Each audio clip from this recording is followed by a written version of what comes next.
So we've learned how to write a rate expression, meaning how to measure the rate of a reaction. And just to recall, we measured the rate of a reaction in concentration per time. And we learned how the stoichiometric coefficients affect, like 1 over A, 1 over B, etc., the rate expression.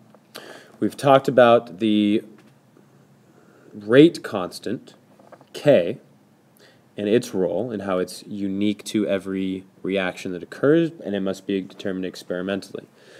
When we combine all that information, we form something called the rate law. So the rate law is just an equation.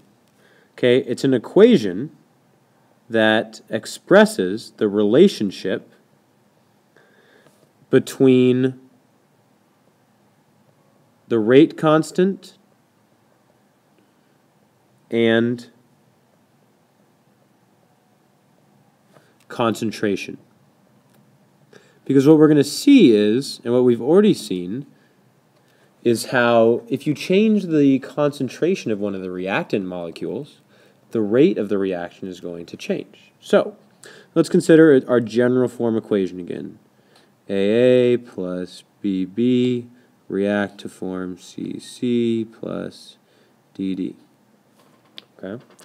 So the rate law for this reaction, okay, would be the rate equals K equilibrium constant times the concentration of A to the X times concentration of B to the Y.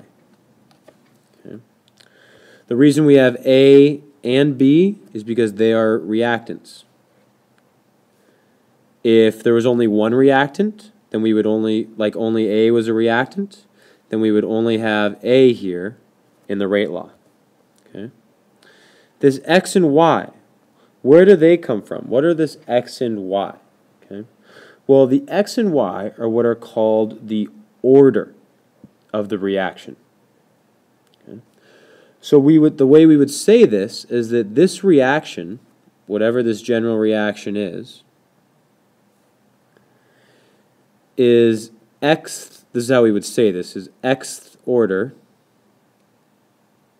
with respect to A, and in Yth order with respect to B. X and Y are numbers. They're not going to be letters. They're going to be numbers, but we just use X and Y right now because they're variables. Okay.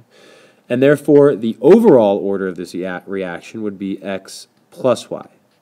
That's the overall order, whatever those numbers add up to equal. Okay. So again, this is the general form for the rate law. We have to determine, just like K is determined by experiment, X and Y also have to be determined by experiment. And what's important is this will help us figure out eventually the mechanism. It will allow us to predict what is the mechanism, what is the order in which different molecules react for the reaction to occur. Okay. So let's look at an example. So here we have fluorine gas reacting with ClO2 to form FClO2. Okay. So this is our reaction. We have coefficients of 1, 2, and 2, and we have some data. Okay. We did 3 different trials of this reaction. And what we changed in these trials, as you can see, are the concentrations of F2 and the concentrations of ClO2. And then we measured the rate, we measured the speed. So imagine here we have a flask, a jar, filled with F2 at some concentration, and then we have another flask, excuse me, I'll use the green to color code it. Okay, we have a jar filled with F2, and then we connect it to a jar filled with ClO2, then we allow them to mix. And we change the concentration of each of these compounds and measure the rate at which they form this new product, FClO2. Okay? So, let us see what is happening. Let's determine the rate law. The goal is to figure the rate law. Well, we know the rate law has the equation rate equals K times the concentration of one of the reactants, so F2 is one of the reactants, to the X. We don't know what X is yet. It's not the coefficient. It's not the coefficient. It's not the coefficient. It's not the coefficient. We have to determine it from the data. Times the concentration of the other reactant, which is ClO2, to the Y. Again, we don't know what X and Y are yet. They're not the coefficients from the equation. We have to figure them out experimentally. So the way we do this is we figure out, as we change one of the concentrations, what happens to the rate of the reaction. So, let's look at trial 1 and trial 2. The concentration of F2 stays the same, but we change the concentration of ClO2. In fact, what did we do to it? Well, it went from 0.01 to 0.04. So we have 4 times the amount of ClO2 floating around in this jar. Well, what did that do to the rate? Since we have 4 times the amount of ClO2, the rate went from 1.2 to 4.8. So hopefully you can recognize mathematically that indicates that the rate also increased by 4. Okay?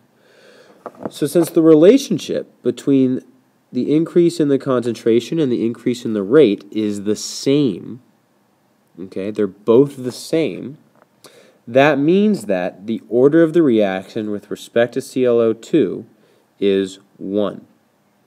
Y equals 1. Okay? We know that, again, because since we changed the concentration times 4 and the rate changed by the same amount, the order is 1. On the other hand, let's look at ClO2 and changing F. So in trial 1 and trial 3, the first step is to identify where the concentration of ClO2 is the same. What happened to the concentration of F2? What did we do in the experiment? Well, we doubled it. So the concentration of F2, we doubled. So now let's see what happened to the rate when we doubled the amount of F2. It went from 1.2 to 2.4. So the rate went up times 2 as well. So since the change in the concentration, doubling it, had the same effect on the rate, doubling it, we would say that the rate law, the reaction order with respect to X, is also 1. And the reason it's X because this is because I changed F2 here, changed the concentration. Okay. So how would we rewrite this rate law now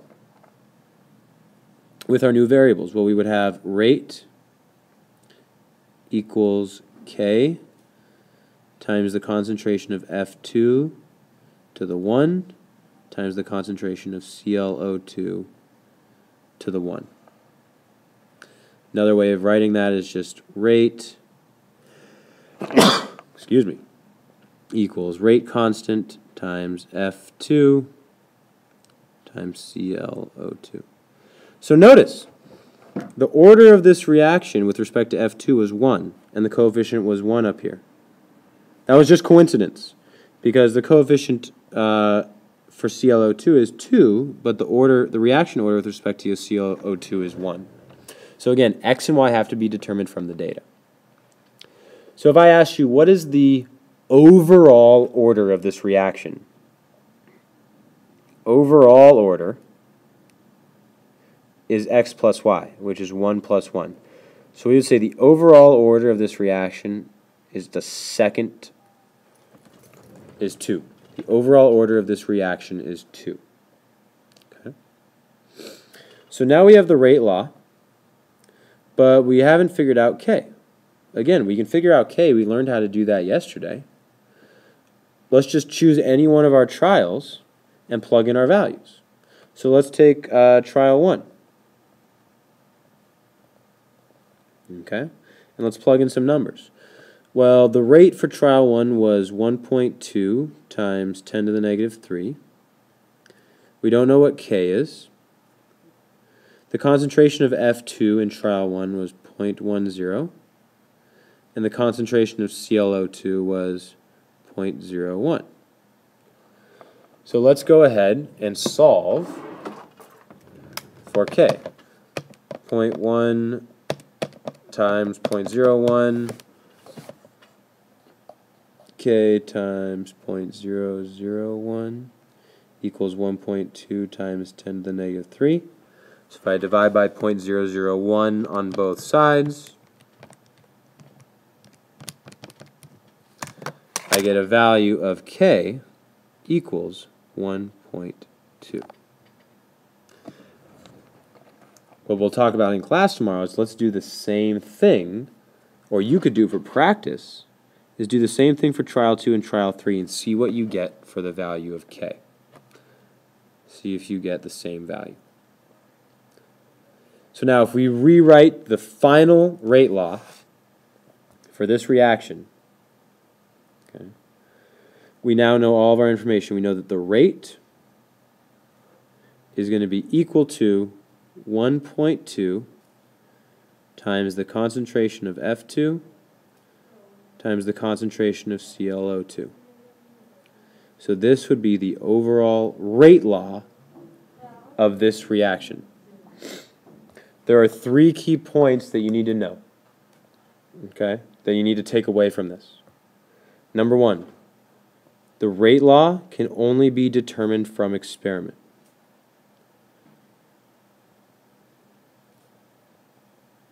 Number 2, the reaction order comes from the reactants. So that X and Y, we only care about the amount of reactants. And number 3, the stoichiometry, the stoichiometric coefficients do not equal X and Y, the order. You have to determine them from experiment. So you need to be able to walk with away today is if you're given a set of data like this, we're going to practice in class how to calculate K and how to calculate the rate. We're going to get practice with that, and you know the definition of the rate law.